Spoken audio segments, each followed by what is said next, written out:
Hello and welcome to Flutzes and Waxels, a figure skating podcast to satisfy all of your skating news, analysis, and recap needs. I'm Mary Margaret Mertzos. And I'm Alicia Mertzos, and we're sisters with a lifelong love for figure skating, practicing, watching, and discussing. So let's delve deep into what's happened in the skating world this week. So we have already covered most of what happened live at Skate Canada 2018. Yes. The only thing left is the men's event, which in a lot of ways was probably the strongest event across the board. Top to bottom, it was a strong event. Especially that short program was kind of unbelievable, just how many good skates we had all in a row after each other. Yeah. I mean, our lowest score in this men's event was over 210. Yeah. Which is absurd. I know. And, you know, second last week was 230 something, I believe Brigina had, which would have put you, around 6th or 7th. Yeah.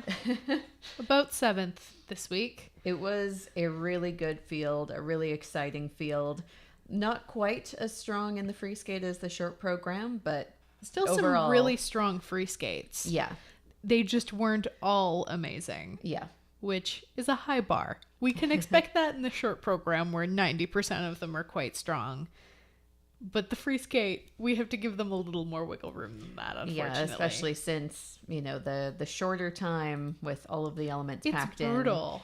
And you could tell that they were looking a bit tired by the end there. And the fact that some of these guys are able to put in so much content, despite the fact that they've lost 30 seconds, is so impressive. Yeah. So let's start off with our winner, Shoma Uno, who took the title, as everybody probably expected, although he did not take the short program, which I don't think I would have expected coming in. No. And I mean, it was going to... His mistake in the short program had me very nervous. Yeah. Because we had so many clean skates that he very easily could have been way down in like 6th place, which is insane. I mean, at the same time, though, the funny thing is that in both of his programs, the quads succeeded very well for the most part, and it was the triples that were giving him trouble, which is so crazy to me. I mean, at the same time, it's not the most surprising thing in the world to me. Yeah. Because most of the guys who do quads are doing the sow and the toe. Mm-hmm. And because they're doing quad sows and quad toes, they're usually not doing triples. Except maybe for a the triple toe in the second half of a combination. But that's different. Yeah. First jump and jumping pass is completely different than the second jump. Whereas Shoma is doing the quad flip, for example... Well, he can do all of the quads except for quad axle, obviously. Yeah.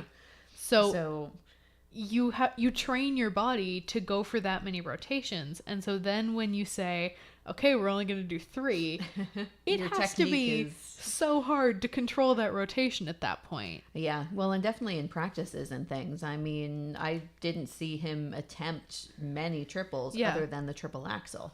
He was mostly doing his quads and the triple axle. Yeah. And so maybe it's time to be a little less complacent about those triples that you've been doing for years and actually work on them again because of the number of quads that he's doing. Yeah. And it was... for both programs, they started off so strong. Stunning. And I was definitely a bit disappointed that we didn't get to see him have a clean skate in either program here. Because, ending off with falls, which is how he sort of ended both programs in terms of the jumping elements, isn't as strong as I'm sure he'd like to be. But at the same time, there aren't many guys this season who are putting in this many quads and succeeding as well as Shoma Uno is so far. I mean, if we just consider his quads are the best quads so far this season in terms of the sheer number and the quality. Yeah. There are guys who are doing 1 or 2 quads who are doing them just as well, but they're only doing, for example, the quad sow, which he does the sow, the toe, and the flip, which... Again, absolutely bonkers with this judging system because it is even riskier than ever before. Yeah. But clearly, his quads are better than his triples, so you might as well go for the quads. Yeah, exactly. I mean, in the free skate, that 3-jump combination, it just looked like he got too close to the boards, and I think that He didn't have room to extend his rear leg behind him, which is like 80% of your balance on that landing. Yeah, and then that one he went right down the other end of the ice and did the triple sow, triple toe, and I think for that as well, it was just being a bit off balance from that first fall. Because when he fell quite dramatically in practices and in competition. He's a little like Hanyu used to be with the noodly falls. Yeah. He has a tendency, there were a few times I was looking at somebody else and I see out of the corner of my eye Shoma Uno lying on the ice. Yeah. Very dramatically, which, bad choice. Don't do that. That's how you lose a finger. Yeah. Don't do that. Anybody at any level, if you're on the ice, you fall, you bounce back up so that you don't lose a finger. And if it's that bad that you're lying on the ice, it should be because you're actually injured and need to just get off, period. The only reason to continue lying on the ice is because you're actually injured. Yeah. If you can get up, do. Yeah. I was concerned about that triple axel fall in the short program because he hit the boards as well. That one. Quite hard. Yeah, that one seemed to take the wind out of him. He came back well enough, but it was definitely a bit of a downer to end both programs. I still really like both of them, and at the start of them I was really excited, but obviously the falls dampened the success of these programs a little bit. Especially for me, as much as I was enjoying the short program, the free skate was hurt more for me with the falls, just because it was going so well. Yeah. And, you have that really big build in that free skate. Yeah. It builds up to such a dramatic moment, and then he knocked the wind right out of himself with those falls. Yeah. It is a shame, but at the same time, it was certainly impressive seeing him live. The jumps, the skating skills, the spins are all just so smooth in spite of...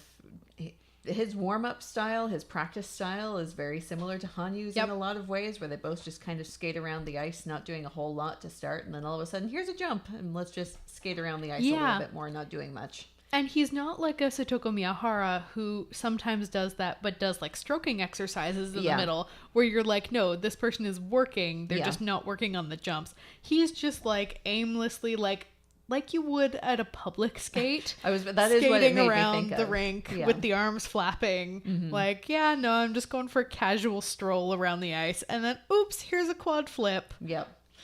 I don't understand. It's certainly a very odd thing to witness, that's for sure. And I mean, it's less odd because we've seen Hanyu do it so much. Yeah. But I know the first time I saw that Hanyu did that at competition, I was very confused. Like, what are you doing? Why aren't you warming anything up? But obviously it works for them. So I mean, it's kind of that, don't psych yourself out by doing too many repetitions of anything. Yeah. Although, maybe do a couple more repetitions of especially your triples, dude. Yeah. Even if you want to take it a little easy, just practice some triples rather than as many quads. Yeah. And, it never hurts to work on your spins some more. I think he got most of his spin levels, but... Yeah, I believe so. His are usually pretty strong, but he definitely didn't work on them much in practices. So, make sure that the flying change combination spin in the free skate is a level 4 and not just a level 3. Yep. Because for you, no excuse. Yeah. But, the clear winner here... And second place was Keegan Messing, who was flopped ordinals with him, who definitely clearly won the short program, and he as well had some mistakes coming into the free skate, but it was, for me, those mistakes took away a little bit more than they did for Shoma Uno's free skate. I think the other problem for Keegan is that he is doing last year's free skate, which is great, but it's lost 30 seconds. And so especially things like the choreographic sequence no longer make sense in this program. Yeah, the cuts are mostly pretty seamless. I mainly feel like I noticed them because I've seen the older version so many times, but it is definitely more of a rush in the second half. Well, and in particular that choreographic sequence, a lot of the Charlie Chaplin things that he is doing in that choreographic sequence used to be on the music and now they're not. And most of that is, I know that they're supposed to be on the music, but it does look a little odd having, the fake cane twirling and the steps being... Well, and I think for him, I kind of suspect he was doing the calculations in his mind, because that was after, the fall on the quad toe with no combination on it. And, he only did the triple Lutz to start rather than the quad Lutz, which meant he was a bit behind. He's not exactly used to being in gold medal position in an international field.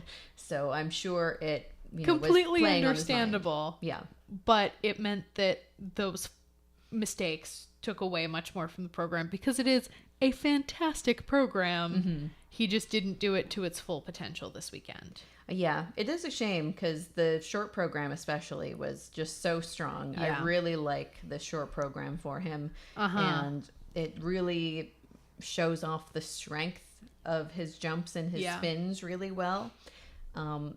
He's kind of a funny skater in this situation, just because he does 6-0 spins. Yeah. And it's so weird. He gets the levels because he does an absurd number of rotations in every position to get his levels, but they look like 6-0 system spins. So like, you compare his spins to Shoma Uno's spins, they look like they should not be anywhere near the same level, but they are. They're just going for totally different strategies and variations and point getters. And he really is a strong spinner. He goes really, really fast on the rotation. Especially in those sit spins. Yeah.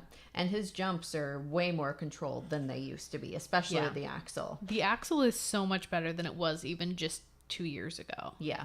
We've seen him live before in Thornhill local competition a few years ago. And it was terrifying. Yeah. They were really wild and crazy. I kept waiting for him to fall on his face, like feet not hitting the ice, face hitting the ice first. That's how wild they were. And I was not worried about him at all this weekend. Yeah. Which, you know what? For him, perfect.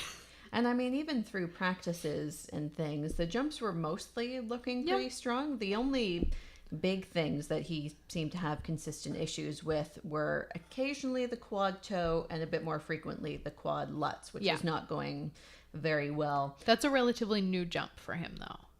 Well, relatively unstable. I mean, he's tried it before last season, but then ended up taking it out because it didn't go very well. I also kind of wondered, with the free skate, to me, it almost looked like he just popped it into a triple. Like he might have been going for it, but it's hard maybe it to was say. Planned. Yeah, it was kind of hard to tell. It was also like in the other corner of the rink from us, so we couldn't see it quite as well as some of the other ones.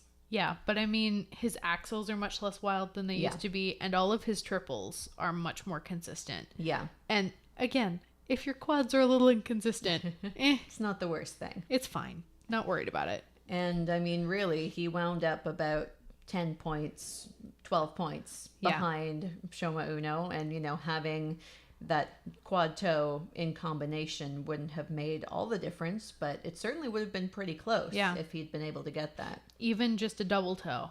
Yeah. Or, at least without the fall and single toe on the end to avoid negative GOE and fall deductions. Yeah, and the plus combo ding. Mm-hmm. The plus combo ding is really the worst part of that. Yeah. If you can just stay on your feet and get the single toe, or ideally a double toe on the end of it, you're mostly okay. Mm-hmm. It's that 70% plus combo ding. Yeah, I think based on his, percentage of success that we witnessed, it might be a better option strategy-wise to just try and put the combination first, and if you don't have a stable landing, then you put it on the second one, just to make sure that you don't run into that issue. Yeah, but in general, that's a smart strategy. Yeah. There are very few skaters I would not advocate that strategy for. Yeah. But, I mean, overall, this was a great competition for him. He's well in the running for the final now, so he's just got to, hold on and keep skating, similar to this. Yeah. I mean, this is his first Grand Prix medal, but if he does another skate like this, it will be hard to beat. Yeah. I mean, depends who's in the field, but it's beatable, but it'll be tough. Yeah. And then third place was Junhwan Cha, who also had 2 really strong, consistent skates. And is off to a great start this season. Yeah, he has just been looking so fantastic, butt spin at Finlandia notwithstanding. Yeah. I mean, his jumps were looking really strong this weekend, and his commitment to the programs is definitely commendable, especially in that ridiculous free skate. Yeah, it's absurd and ridiculous, but it is captivating in person. Like, we've only seen it online the one time at Finlandia. The other 2 times we've seen it live. Yeah. It is much more enjoyable in person than on camera. Yeah, his energy is contagious during that program. I mean, that's the thing. He is obviously enjoying it and getting into the program and taking it seriously enough that, you know, the first time I heard the music at Autumn Classic in one of the practices, I went, really? But, you know, by the time it got to competition, he had convinced me. Yeah. And by this competition, obviously, basically everybody is on board. The audience loved it. There were the banners I'm sure you would have seen online. Yeah. Our tweet of that banner was one of the first ones because it was right behind us and it was hilarious. Yeah. Also, go look at the details on that poster if you haven't already. Yep. There is one particular fantastic detail that it took me a really long time to notice, but once I did, best part of the poster, and I'm not going to tell you what it is. It's like a search and find. See what you can see. Yeah, I'm very curious to see how he's going to skate next week, because doing back-to-back is definitely going to be a bit tough. But at the same time, I mean, he's competed fairly frequently so far this season, and it's mostly gone well. He's in a tough field, which is a real shame, because it would be great to see him make the final. I think it's going to be tough with the field at Grand Prix Finland next week. I mean, we'll have to wait and see, because I mean, the field at Autumn Classic was tough. This field was tough. That's true. And he's showing up and not making mistakes where others are making big mistakes. So yeah, that is true. He might need to rely on other people making mistakes, but this is men's figure skating. Yeah, mistakes are, you know, kind of assumed, unfortunately. Yeah. People will make mistakes. I mean, I'm going to jump ahead a little bit and mention Jason Brown. Like, he was Mr. Consistent for how long? Yeah. And he made a massive mistake in the short program. Yeah. So nobody is a sure thing. Yeah. Nobody at all is a sure thing. So yeah. I was definitely excited for him, though. Yeah. You know, first senior Grand Prix, being on the podium. He's been on the podium at all of his competitions so far. So you couldn't ask for a better start than that. I mean, I think we know who Brian Arcer's favorite skater was this weekend. Yes, definitely. Although, actually, sorry, I'm just remembering. No, he was at Skate Canada last year, but did not do nearly as well. Yes, so this is his first Grand Prix medal. Yeah. This is the one that counts. Yeah. Don't worry about the last one. Exactly. 4th place was Alexander Samarin, who was on the podium last year at Skate Canada and was very curious to see here. He was working on that quad Lutz almost exclusively in some of those practice sessions. Yeah, and it was not going well, which made me all the more shocked that he was actually able to do it, you know, somewhat a decent successfully attempt in program. We kept watching him attempt and go, don't try it. Why are you doing this? Just do the triple. The triple is nice. Basically give up. Yeah. But his cleanest quad Lutzes of the weekend were in program. Yeah. Which, first of all, what? And second, it's not the best strategy. Would not recommend. Yeah. His consistency rate, you know, was non-existent. Yeah, it was not the best. And I mean, he was close enough to the podium here that if he had played it more safe in terms of the layout, because that's the other thing too, is you put so much emphasis on that very first jump in your program that, you know, whatever happens with it, you're might have trouble with the jumps afterward. He didn't do too badly. It wasn't, you know, perfect skates by any means. They were, you know, not bad, but especially for him, where, you know, the jumps are definitely his strong suit. I mean, his triple axels are crazy looking. Yeah. And the triple Lutzes are huge. Gorgeous. Yeah. And really textbook triple Lutzes. So, especially with the -5 to +5, I mean, he could easily get a +4 on a solo triple Lutz in the short program. Yeah.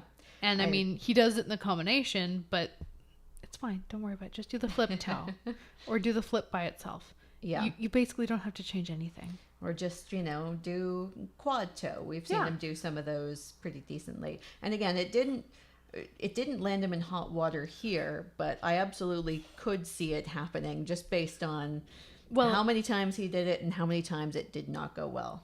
And it wasn't like he just fell on them. Yeah. He was popping them most of the time. Mm-hmm. And when he pulled in, he was under rotating and falling. Yeah. Like almost every time. Almost. Yes. And not just like, oh, was that an under rotation? We were sitting up in the back and going, is that a downgrade?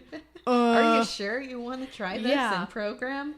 Again, kudos for getting it done when it counts, because I really was thinking this is not going to go well. I was expecting disaster, I'm going to be honest, and it wasn't. But I'm just going to reiterate, maybe not the best strategy. If there's a jump that you're not landing for 3 straight days, maybe don't do it in competition. Or even just you want to tack it into the free skate and give it a shot. I would still say, at least in the short program, it's maybe not the best bet. Yeah. The programs, I rather liked the short program music for him. The free skate, I don't think the idea of it in general is the worst idea, but the arrangement of the music is just very odd to me. Yeah. He isn't a strong enough skater to carry the first half, because the first half is like very subtle, very slow, there's no music. Yeah, there's not a whole lot going on with it. It's talking. And it sounds like a reprise to me. Again, we haven't actually seen this movie, so I don't know if I don't know what's going on. It sounds like, to me, like a reprise, and it just made no sense that we're starting off with what sounds like a reprise. And it's the worst song I've heard from this movie so far. Yeah. Like, we haven't watched it for a reason. They're not great songs to begin with. That one is the worst one. Yeah. And then the second half picks up a lot, but he does kind of get swallowed up in it, because he is just like head down, get the jumps done. And for me, the second half, actually both halves, to be honest, drag on for too long. Yeah, maybe just more selections. And maybe if you want to keep that reprise in there, make it a very short middle section. Yes. At a minimum. As a middle section, it might not be terrible. Like, we're talking like 20 seconds middle section. Yeah. Not the like minute 45 that it is right now, which is way too much. Yeah, especially to start, and especially for him. I think I always enjoy him the most when he's skating to big, dramatic, bombastic music. He's got the big jumps, and he, having those big sweeping musical moments, lets him put the jumps on the big moments and very dramatic arms. It, helps emphasize his strong points rather than, showing off, we've got this slow, quiet music and he's just concentrating on getting his quad lutz done. Yeah. I don't understand this choice. It's not my favorite. We should move on. Yes. 5th place was Nam Nguyen, who had a really strong competition here. He was pretty good at Skate America, but definitely a big improvement here for sure. Yeah. I mean, the crowd at home definitely helped him. Yeah. The crowd went crazy for the Canadians. Very few other people. Yeah. I'm still judging you real hard. If you were in that audience in Laval, I am judging you for your reaction. They were not enthusiastic enough. We are not that loud. We should not be able to be heard on like half of these recordings. Especially considering we were not that close to the We ice. were in the nosebleeds. We were in like the 4th to last row in a corner. You should not be able to hear us, period. And you heard us a lot.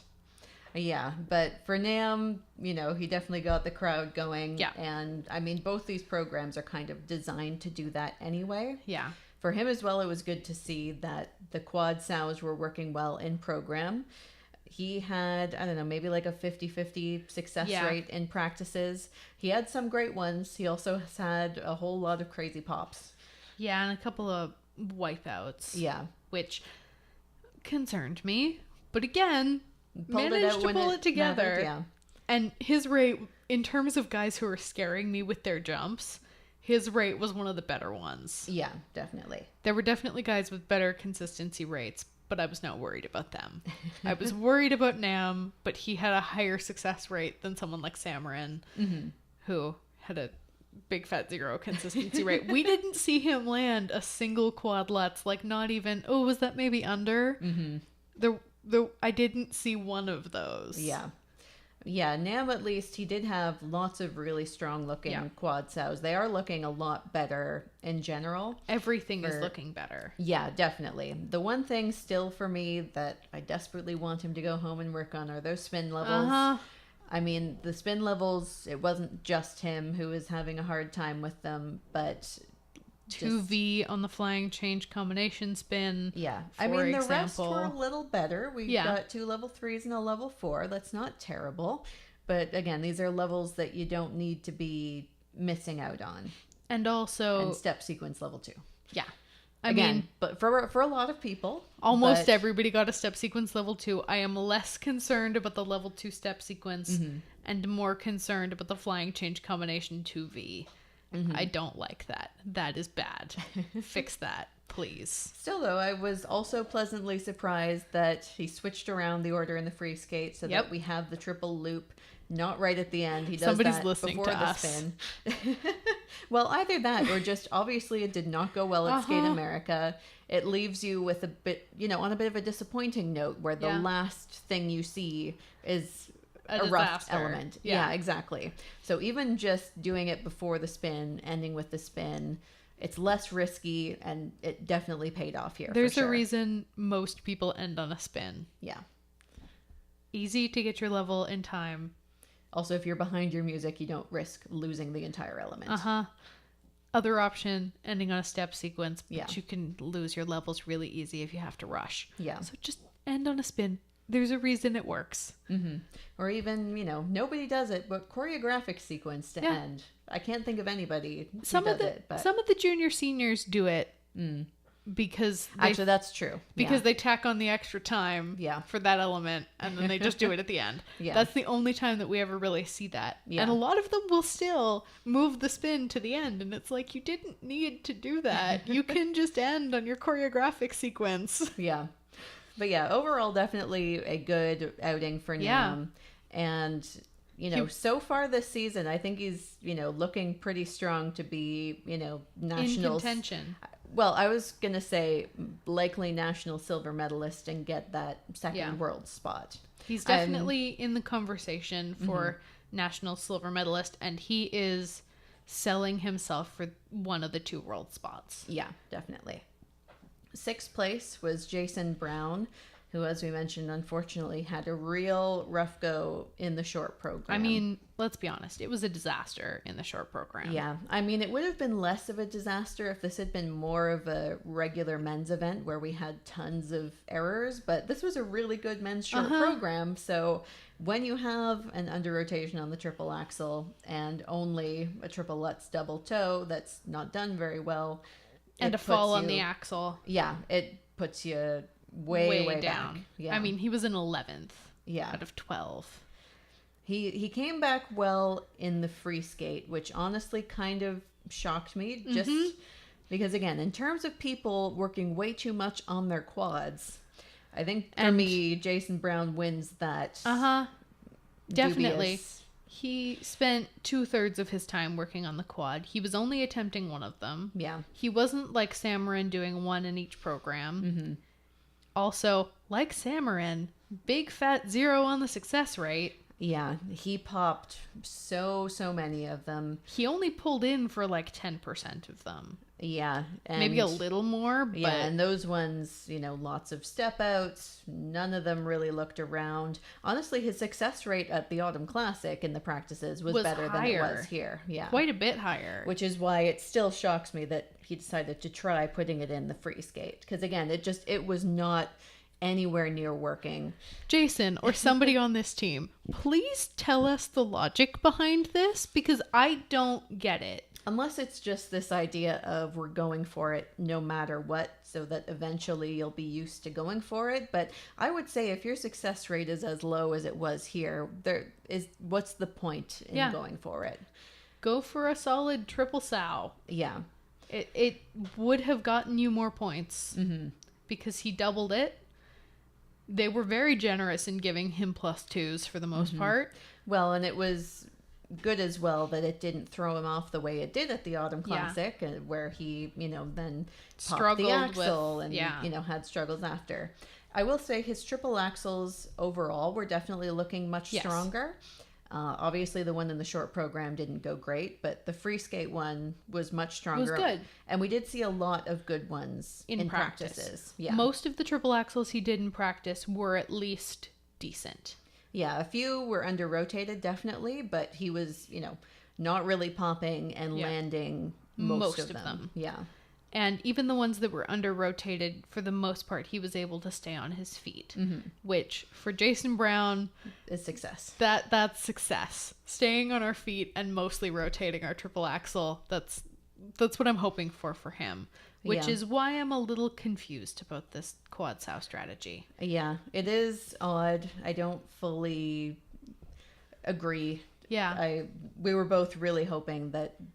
after, it's one thing to try it in the practices and like in your run through, but if it's just going so poorly, it doesn't make sense to me why you would try putting it in. It's not like he had a 50-50 success rate here. Yeah. If you have a 50-50 success rate, I'm still going, are you sure you want to do that? But I get it. This was, of the practices we saw, we only missed one. Big fat 0. Yeah. On fully rotated, stood up on. Yeah. Where does this logic come from? I don't get it, because if you know that the jump is not going to go successfully. Well, and I would imagine that mentally, knowing that it's very unlikely at best to go successfully, can't help your confidence. And again, he recovered well in the rest of that free skate. It all went pretty well generally, but we saw at Autumn Classic that it did not. Yeah. And I mean, maybe that was the strategy, but I don't know that it's worth risking your Grand Prix standings for that. Well, because that's the thing. I mean, obviously being so far behind in the short program, maybe they just felt he had nothing to lose by trying it. But, he could have been 1, maybe even 2 places higher. Because the pop does hurt your PCS. Yeah. For Jason Brown, not a ton, but it could. And... the difference between your standing points, your world standing points for 5th place versus 9th place is huge. I don't know why you would risk a disaster at a Grand Prix. Yeah, I don't really know. It was definitely a shame that, for Jason Brown, in terms of people we've seen live, the first time we ever saw him live was Skate America 2013, way back in the day when he was still young. And it was Riverdance. Riverdance. Yeah, it was great. And we have not seen him since until Autumn Classic of this year in terms of seeing somebody live. And it was definitely, sort of a shame to having to worry about his jumps rather than just enjoy his skating. Because his skating is fantastic. And the reality is that time he was top 6 at Worlds. How did that happen? He capitalized on other people's mistakes by going clean. Especially in this new judging system. If anybody could take advantage of it, it should be Jason Brown. Yeah. Anyway, we should move on. Yes. 7th place was Kevin Aymoz, who we were so thrilled had 2 pretty strong skates back to back. Again, not nearly appreciated enough by that crowd. Or the judges. Yes, PCS, especially in that short program, was abysmally low. Also, the GOE on the choreographic sequence and the free skate. Yeah. I will not accept anything less than a +5 on that. I'm serious. Yeah. Both of these programs are so fantastic. And even though he definitely had a couple jumps that were not fantastic, he struggled on a couple of landings, but just... the choreography and performance is done full out. 10 out of 10. No matter what. The programs are just so fascinating and different and unique. And exciting. Really exciting. I mean, our first time seeing him live was at Autumn Classic. We had seen him, in the past. Yeah, competing at Senior Grand Prix. And, we saw that crazy... We call it the Aymoz, his extended Ina Bauer that he does in the choreographic sequence. I remember seeing that last year and going, oh, that's really cool. But as soon as we saw him in the practices at Autumn Classic, just immediately made me pay attention and go, oh, I'm watching you. Yeah. It really, he catches your attention in those practices. Yeah. Because while everybody else is Shoma Unoing around the rink, aimlessly sort of floating. Or just, trying their jumps. Kevin Aymoz is there doing his 1 foot step sequence that starts his step sequence in the free skate, which I watched that program again because I'm obsessed. You can hear me whoop very distinctly at the end of that 1 foot step sequence because it's a level 4 ice dance 1 foot step sequence. Yeah. That I would give a solid +4 GOE. Yeah.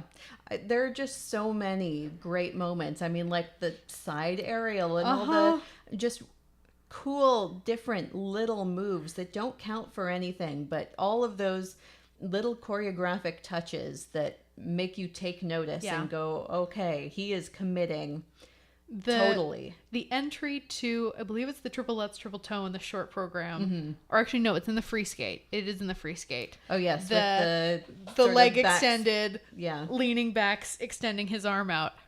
It's worth absolutely nothing, but it is so cool, and it's such a great way to open the program with these great jumps. Yeah. He's such an interesting, cool skater. Yeah. Again, woefully underappreciated by the crowd, by the judges especially. I mean, come on. Even if we're just going for like composition in the 7s, did you watch the same program that I watched? 10 for composition. Yeah. I don't think there's a flaw in the composition of this program. Exactly. Like, what more do you want? What else does he need to put in there? What else do you want from his interpretation of the music in those 2 programs? Like, if you want to be stingy and give him a 9, I can live with that. But I really think in terms of performance, we had some rough landings, so we're not giving him a 10 on the performance. On a good day, it's a 10. Composition, interpretation of the music, and transitions. Yeah, transitions especially are at least so many of them. A 9.5, all 3 of those. I am not okay with anything less than a 9.25 on any of those 3 categories. And in the short program especially, it was really low. What was it, like low 7s on just about all the PCSs? Low to mid 7s on the PCS for this. No. Were you watching what I was watching? Clearly not. The biggest indicator to me is always when, from in the same competition, short program to free skate, unless obviously one of the short program has a giant disastrous mistake, then you understand why the PCS are so different. But to have a noticeable jump in PCS scores, one program to the next, that just says to me, you saw this guy who, doesn't have the reputation and you went, it's fine. Let's save all the room for the later people, even though you slept through his step sequence is what you did. Yeah. Clearly you slept through the step sequence and the choreographic sequence because he does those things like an ice dancer. What else do you want? And practices them full out in the run-throughs as well, which... Yeah. I appreciate so much because we got to see those step sequences and the choreographic sequence so many times. And honestly, the only reason I care about his jumps is so that he can win stuff. Other than that, I could not care less. I mean, when they go well, he does have, good rotational position, good speed. They're pretty dramatic. He's not the best jumper who's ever existed. But no, the jumps are fine when they're good. That is lowest on my list of things I want to see Kevin Aymoz do. Yeah. Just in terms of somebody who is exciting and is pushing things in new directions. Watch for Kevin Aymoz. Also, judges watch and appreciate what he is doing. Because, he's making risky choices. Because here's the thing. If you go for that side aerial in the step sequence in the short program and you put your hand down, that's a fall. Yep. It is so risky, but he does it anyway. He says, I don't care. I'm just going to go for it and hope I don't land on my head in the middle of my step sequence in my short program. And if I do, oops. Well, and I mean, a skater like Kevin Aymoz is exactly why you separate out the PCS from the elements, because they are unrelated. Even at Autumn Classic, when the short was a disaster, his step sequence was still amazing, even though the jumps did not go well. No. The short program step sequence was better at Autumn Classic than it was here. Not by a lot, but it was better. Yeah. The free skate, on the other hand, because I went and rewatched, because he scored better, even in the PCS at Autumn Classic. Yeah. In the free skate. And this was so much better, and he scored worse. And I'm so angry at this panel of judges, and I will continue to be angry at them, because this is unacceptable. Again, we were trying, hooting and hollering and clapping, trying to get the audience going, because sometimes honestly that helps too. We did not succeed. No, we were, unless there was somebody else in another corner, we missed giving them standing ovations. We were literally the only two people in the arena. But we did it for both programs, and it was deserved. Also, we got so many dirty looks, especially when I whooped at the end of his 1 foot step sequence. I was so loud that like 3 people turned around and gave me a death glare, and I was just like, I don't care. Did you not see that? It was a 1 foot step sequence with like 7 turns. What's wrong with you people? So takeaway, we are biggest Kevin Aymoz fans out there. I will go as far. I will call myself a Kevin Aymoz stan. Yes. Absolutely. Everybody sit up and pay attention, and let's get those PCS scores up there. So again, much higher. Deserved. 10s. All the 10s for Kevin Aymoz. Yep. Okay, let's move on. Yes. 8th place was Daniel Samahin from Israel. And we've seen him live before. It was terrifying. Yeah, we've seen him in competitions in person and on TV where his jumps were crazy wild and totally unpredictable. I will say they're still a little wild, but they're less wild than they used to be. Oh my God, they are so much better than they were Skate Canada 2016. Yeah, by a long stretch. I mean, he had far more, good secure landings on jumps. He did not have as many crazy pops.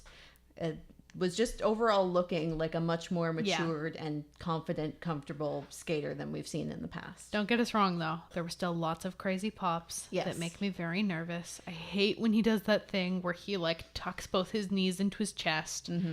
First of all, why do you do that? What bad habit started this?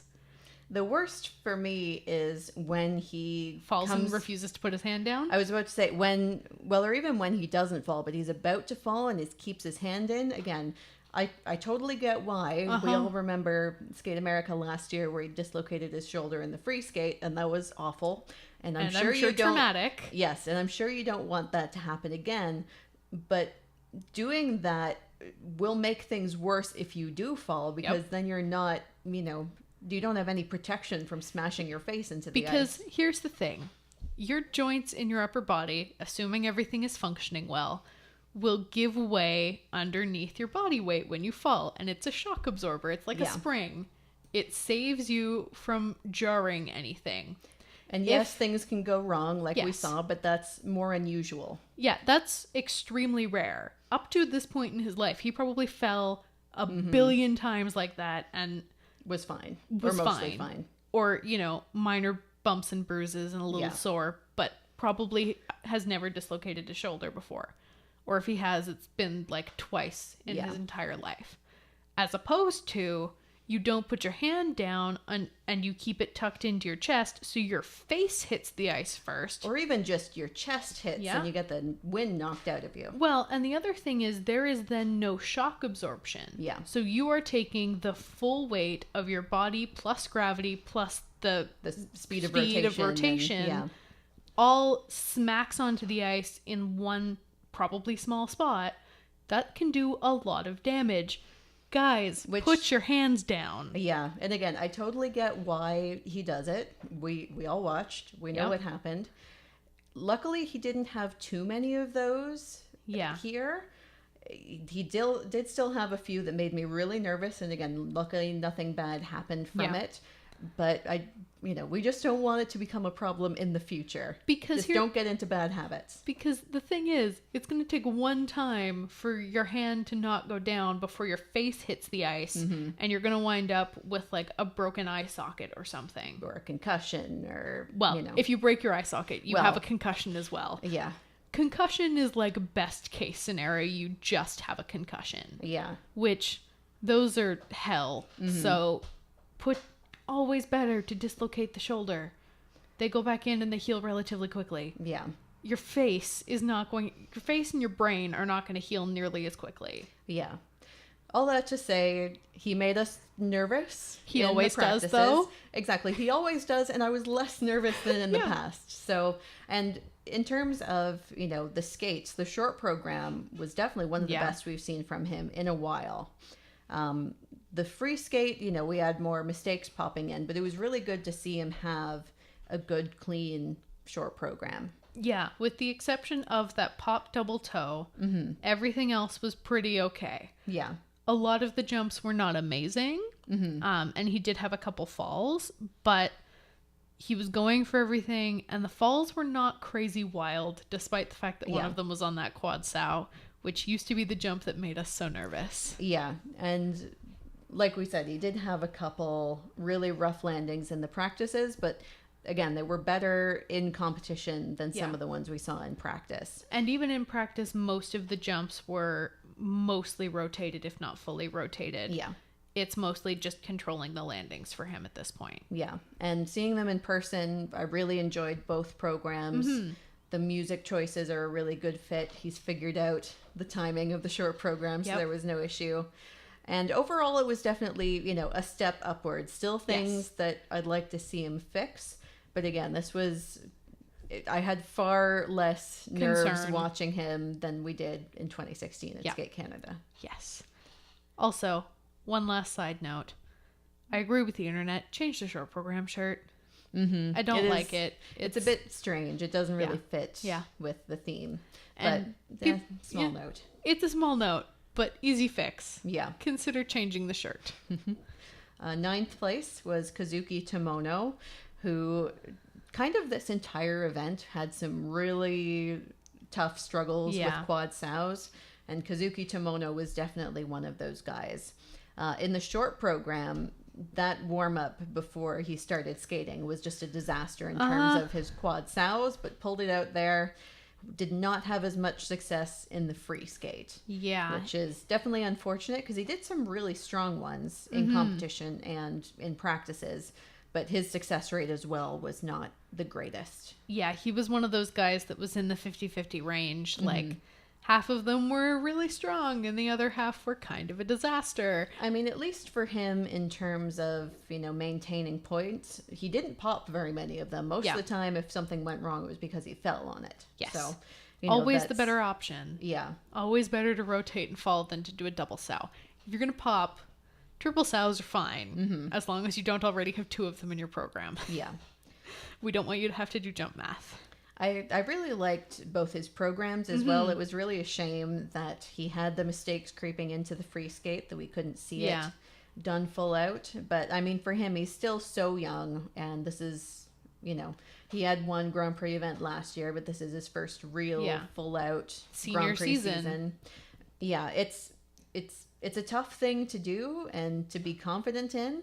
And if he had been in an easier field, he would not have placed so far down. No. I felt a little bad for him. Just, it wasn't that he did so badly. It was just that everybody else was so strong that he got a little buried. Last week, he would have been like 4th or 5th. Yeah. 220 would have been enough for just shy of the podium last week. Yeah. Skate Canada was way harder than Skate America, guys. Across all 4 disciplines, really. Yeah. Yeah, again, it's a shame, but it was really good. I really enjoyed seeing him live. He's another guy who does almost full run-throughs in the practices, pays a lot of attention to his stroking, his step sequences, his spins. It's always nice to see when you can tell, no, this skater is working on everything, not just the jumps. And that's why he's so well balanced as a skater, because he clearly puts the time in. Yeah.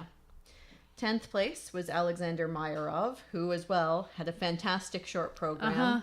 and actually was looking really strong in all the practices. It was a real disappointment in that free skate that he just wasn't able to hold it together, because that morning he was doing really well. Yeah, it was fantastic. His morning practice was so good, and then he went out and the first 2 jumps were okay. Not great, but okay. And then everything fell apart. Yeah, it's unfortunately for him, when things are going well, he's able to hang on. But once the mistakes start creeping in, it seems to spiral a bit. And it's a real shame because, again, we were really enjoying him in the practices just because he was not making us very nervous at all. He had some great jumps, was, again, doing the choreography and the run-throughs and even outside of it. Yeah, he is a lot of fun to watch, but oh boy, when things go wrong, do they ever go wrong? Yeah, and I mean, again, to be fair to him, he still scored 220 and would have done very well last week, but was just unfortunate to be in this field. He would have been another place higher had he started on time. Well, yeah, that's the other thing. No late starts. No. Easy thing to avoid. No late starts. The worst thing, too, was I was watching the countdown clock, and it was literally 1 second late. Yep.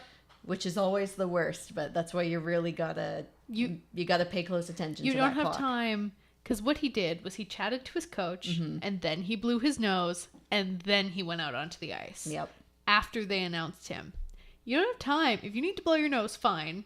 Do that. But you don't get to talk to your coach first. You got to just get out there and do it. Because, again, that's a placement just because of that, which is a real shame.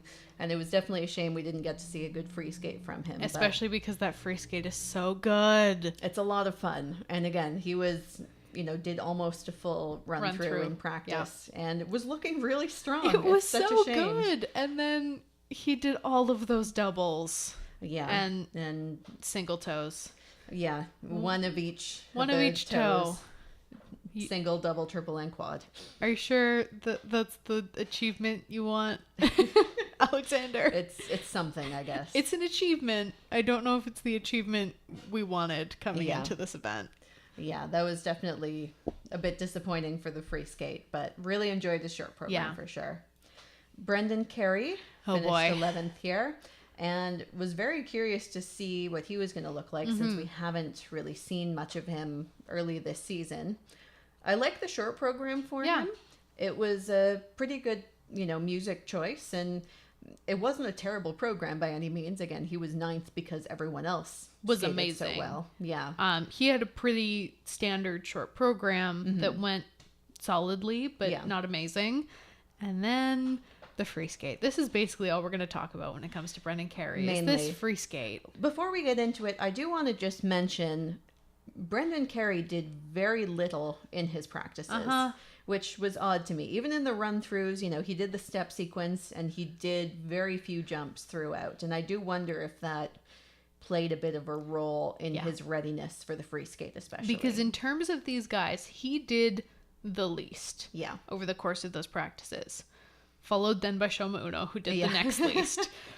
But he did the least, which I just kept thinking, are you really that confident? Like, are you sure? Or even I wondered, like, is it you're nursing an injury or, coming back from, or you think, you're not feeling 100%? It could be something like that. That's certainly possible. I mean, if you're not up to practicing for 35 minutes, maybe you're not up for competing and maybe shouldn't compete. And I mean, again, it wasn't the worst competition ever. Obviously, with the free skate, there were way more mistakes going on in there, and popping into a single loop, and again, you gotta rotate. If you're popping things, that's not going to help you. Also, the change combination spin at the end, a great big B. Yeah, with a positive GOE overall, barely positive to be fair. But senior guys getting a B, and we give it a +1. Yeah, and again, that was the weird thing where because he was doing so little in the practices, he felt like he was rushing at the end, and to me that felt like that was why. Like, he was well behind the music and trying to rush to get the spin done before he got a time violation. Yeah.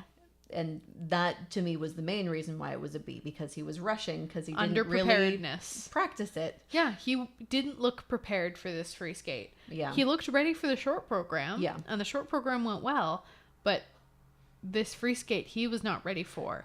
Also, time to discuss the music of this free skate. The hot pink elephant in the room. Yeah. We had not the best reaction the first time we heard this music.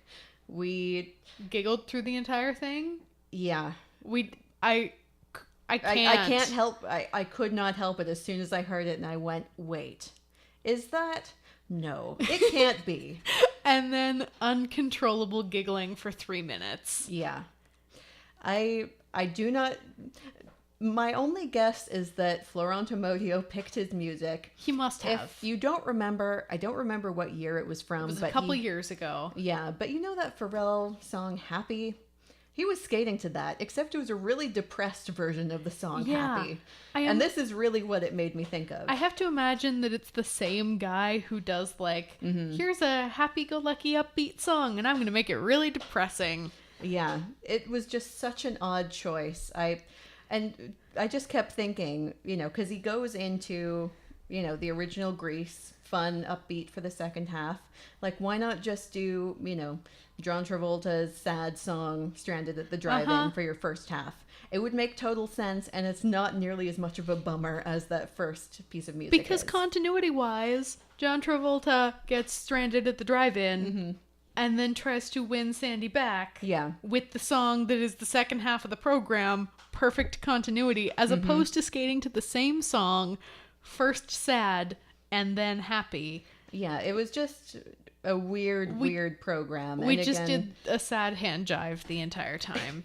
We literally did. We're not even kidding. No, that was a literal thing that we were doing in our seats during practice. Again, because we were laughing through it. We're like, I feel bad laughing at this, but I can't help myself. This is so ridiculous. Like, what are you skating to? Yeah, it wasn't actually sad. Yeah. Because it was the same lyrics. And it's like, no, I'm the one that you want, but I'm really depressed about it. So we're gonna do sad hand jive. We're gonna do the sad hand jive.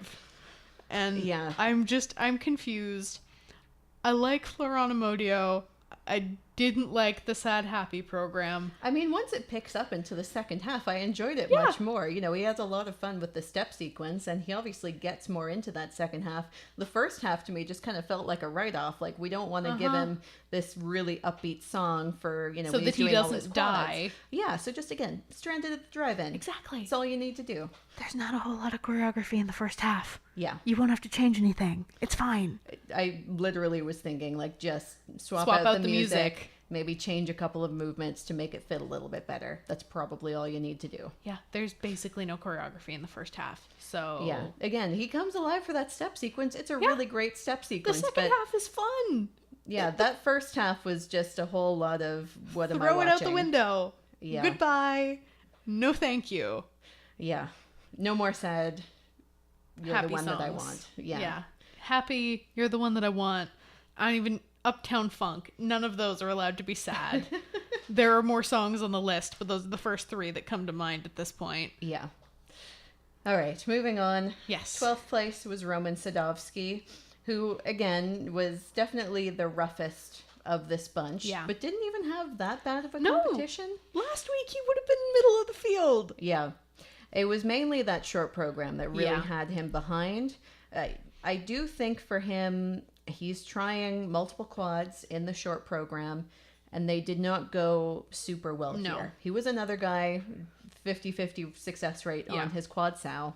There were lots of pops. At least he, pulled in. For both quads in the short, but all of his jumps in the short program were under-rotated, and that was the problem. I really do think for him, I mean, this was sort of a worse outing in the short program than Autumn Classic. I think for him, just one quad in the short, take it a little bit easier, get some GOE points so that you're not coming so far from behind. Because that was the big problem, because he did much better in the free skate. Well, and the difference between an under-rotated quad toe and a triple Lutz in base value is not that much. Yeah. And you can get a positive GOE on a triple Lutz triple toe. Come on, bro. Yeah, I was definitely glad to see a much better skate from him in the free skate. Still not quite as strong as we saw from him at Autumn Classic. And he's, again, going for multiple quads. Yeah. They went much better in that free skate. I have to say, I really do love his 3-jump combination in the free skate, which is a quad sow Euler triple sow. Yeah, that one looked really good. And that was when he was doing his quads and they were not going well. That was the one that never failed. Yeah. He was able to do the quad sow Euler triple sow pretty consistently over the course of the weekend. And I mean, that's a big BV combo. Yeah. And obviously there were still issues, some under rotations and, again, a V on a spin, but not too bad. And again, the main thing for him, I think, is I understand. Yeah, the consistency, and I understand the idea of putting, lots of base value in the short program so that, you're fighting with the big guys based on TES. But with the new judging system, I think just easier and safer for him is a better way to go about it. Well, and that's what most of them are doing anyway. So you might as well stick with the bulk of the crowd as opposed to trying to keep up with someone like Shoma Uno. Yeah. Well, and that's the thing. It's a big risk, big reward, or big detriment if it goes badly. And with that many under rotations, he would have been close to 9th, 10th, 11th, who are all almost tied with each other. Yeah, that was, it was a tough day for him, but getting those jumps around is task one. And if you can't get the jumps around consistently, just doing them in the free skate is definitely the smarter way to go. Yeah. And again, they worked better for him there. Yeah. I wonder if that was even for him, just the nervousness of, because he went first in the short program as well. And this is, his second Grand Prix event, but last year he was a late addition to Skate America and it wasn't at home. So I imagine he was probably feeling the pressure a bit more this year. Also, other reason there was no pressure in that free skate, he was already in last. There was nothing to lose. Yeah, exactly. All right, so that wraps up the men's event. Yeah. It was quite the thing, as I'm sure you noticed watching / listening to us gab for over an hour. I'm just realizing talking about this. Oh, geez. I mean, I'm not surprised because 20 minutes of that was me gushing about Kevin Aymoz. Yeah. Which, I mean, entirely deserved. And if there was any doubt what my highlight of this event is, come on. Yeah. I don't care where he finished. He is first in my heart. Okay? We thoroughly enjoyed every moment seeing him at this competition. I want to see him in person about 600 more times this season. Yep. Just gotta, he's competed in Canada twice, so let's hope it just keeps happening in the future. Keep coming back. Please, please, please. Yep. I need to see more of you in person because it's good on TV, but it is so much more captivating in person. Yep. He is so great in person. And now I'm done talking about Kevin Aymoz for now. For now. Just wait until Grand Prix France. We'll have more to say. Oh boy. Get ready for that episode of Grand Prix France. And for my highlight, I'm a bit conflicted, so maybe I'll make mine a tie. Keegan Messing's short program, deserved winner. And of course, fan favorite, June Liette. Yes. Skate. Yeah. It's ridiculous, but it's so much fun. I'm totally on board now. We have completely come around. Yeah. This is the one acceptable use of Sexy Leo voice. Well, to be fair, I still wish he would ditch that one.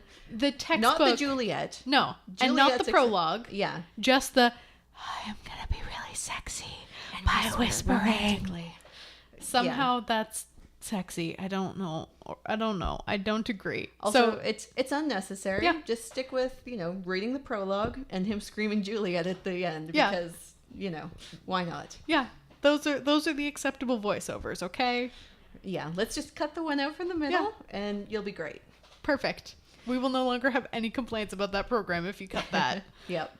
And then for Weekly Waxel, I think that has to go to Shoma Uno's terrifying axle fall in the short program. I was really glad because we had a listener tweet to us saying, so is that going to be your Weekly Waxel? Don't jinx it. Don't let anything worse happen in the free skate. It did not, luckily. Lucky you knew what the Waxel was. Yeah. And you didn't jinx it. Yeah. Hang on. I just realized we didn't talk about something very important. Mm-hmm.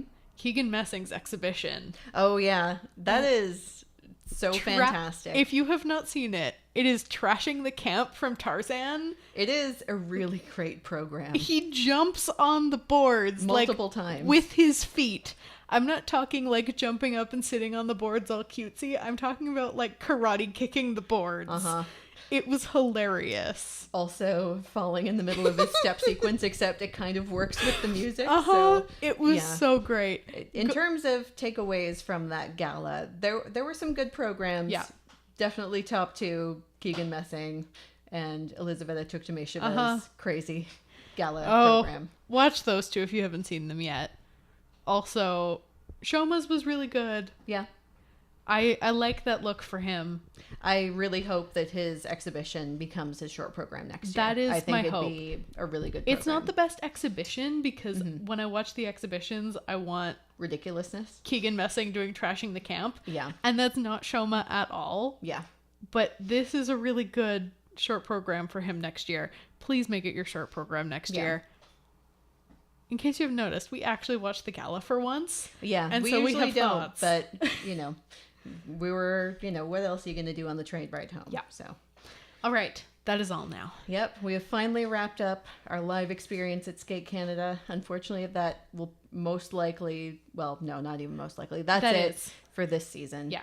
We have no more plans to see anything in person. Maybe next year. We're looking into where things are going to be. Yes. But it was a good one to go to for sure. Such a good one. All right. So let's wrap this up before next week's Grand Prix, which will be insane as well. And coming it starts too soon. In a couple days. Yep. Keep your eyes peeled on our Twitter. Yep. So thank you all for listening, and please let us know your thoughts about this week in figure skating at flutzescast@gmail.com. You can also follow us at Flutzescast on Facebook, Twitter, and Instagram for even more skating content. Check out our website, flutzescast.wordpress.com, for episode guides and other fun stuff. And if you like what we do, consider leaving us a review wherever you're listening. We'll be back very shortly with the Grand Prix in Finland, but until then, keep a watchful eye out for those Flutzes and Waxels skating fans.